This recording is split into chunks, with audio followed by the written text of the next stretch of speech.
Hello everyone, my name is Thomas Jablonski. I'm with the BriskHeat tech support team here in Columbus, Ohio.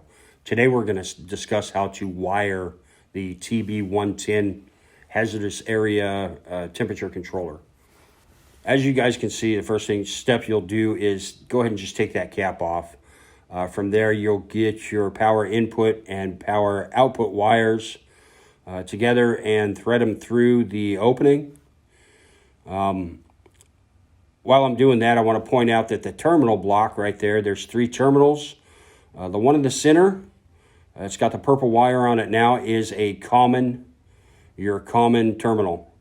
The one on the left of that is your normally closed. The one on the right is normally open. We will not be using the normally open. So the first thing you do is you get your power input wires. You take one of those legs and you connect it directly to the common terminal.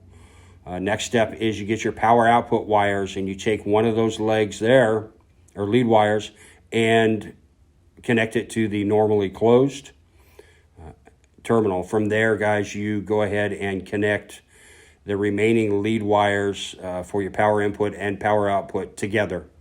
You can see I put a wire nut on there and connected those 2 white wires together. Last but not least, we get our grounds and we connect those together on their landing. And it's easy. It's that simple, guys.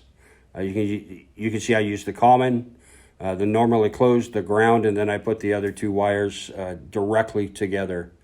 When you're putting this cap back on, when you're finished putting the cap back on, go ahead and just hand tighten it. And I pointed out that set screw there. That's what you want to do. Instead of wrenching that cap down and making it difficult for the other guy, the next guy behind you, to get it, just go ahead and put that set screw down.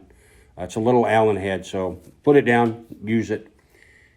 That's it. Thanks for watching, guys. Make sure to like, subscribe, and comment on this video, and we hope to see you next time.